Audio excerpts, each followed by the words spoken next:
To make this mini workbench, I'll be using a lot of scrap 2x4s and furring strips.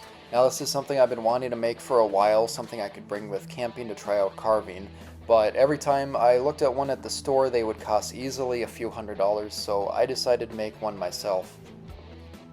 The first part I had to make was the main body of the workbench, so for that I had to first map out just a quick diagram with blue tape so I could get a rough size of the workbench, and then cut down a bunch of 2x4s to 19 inches.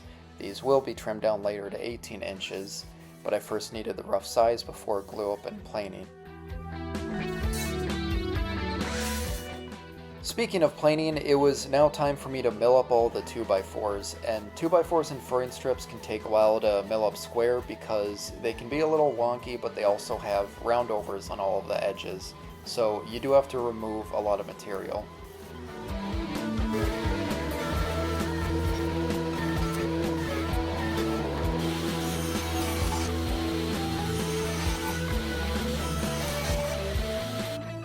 Once I had all of my pieces milled up, I was ready to glue everything together for the workbench top. Now originally I wanted the workbench top to be 14 inches wide, and because of that it wouldn't fit through my planer, so I made two separate chunks that I would then send through plane down to an even thickness and then glue back together. I later changed my mind to make it only 12 inches wide, but because I started this way there was extra glue up and extra planing.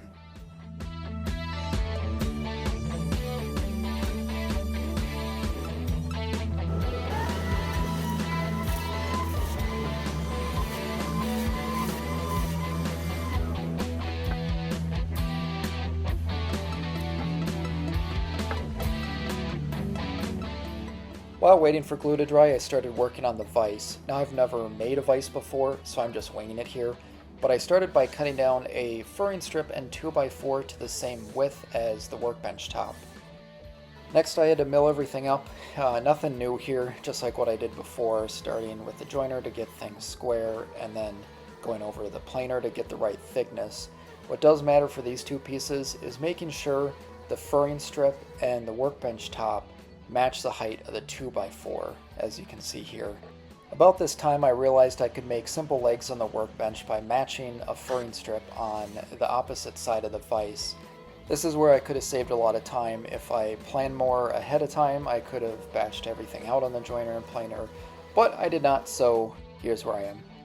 Here's where I realized I wanted the bench top to be narrower than 14 inches, so I trimmed it down to 12 inches, and then got everything squared up nicely on the miter saw. After this, I was able to take the entire thing and send it through the planer to get two parallel faces. To attach it, I'm just simply using screws.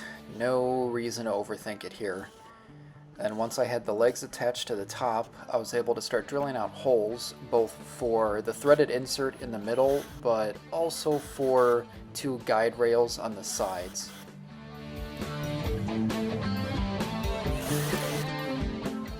The vise requires a nut on the inside to stay so it can clamp the edge of the vise into the workbench body.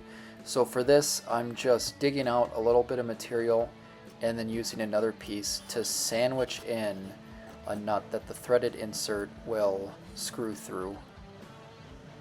Next I had to make a collar for the vise. This I had to drill two holes, one down the center for the threaded insert where it can be permanently attached, the other at the end for the vise handle, I think is the right name. The thing you use to tighten it. But anyway, I cleaned it up a bit on a sander and then I was ready to get it permanently attached to the threaded rod, which I made a mistake here. I used wood glue. That's all I had on hand. You should really use something like 5-minute epoxy. Here I'm attaching this plate. This plate is just sandwiching the nut for the threaded rod so that way you can compress the vise plate against the workbench. I also needed guide rails, so I cut out some dowels and then gave them a good coat of paste wax so they'd slide in and out easily, because all these are doing is keeping it from twisting. I also kept things simple here, just using screws to lock those in place on the vise plate, or face. One of those has got to be the right name. I sanded it down with a little bit of glue just to fill in some of the holes, just to make it look nice. And then after that, I was ready to add a quick little round over around the whole outside of the vise, just to clean that up a little bit. After adding the round over, I was ready to add all of the dog holes. Now for this, I didn't really follow any particular pattern. I just tried to get them everywhere where I thought if I was carving a small chunk of wood, I'd be able to clamp it in place. For this, I used my cheap homemade dog hole jig.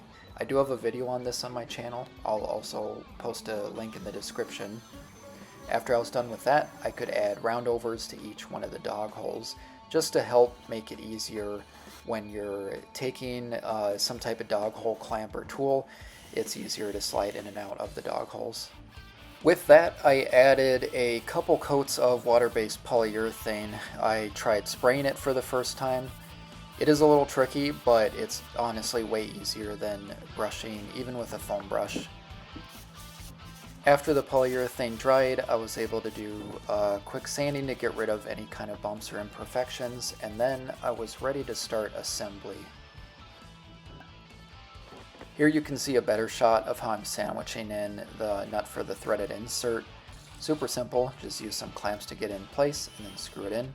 The final step was adding the vise handle, which I made out of a 1/2 inch dowel capped off with these 3/4 inch dowel chunks.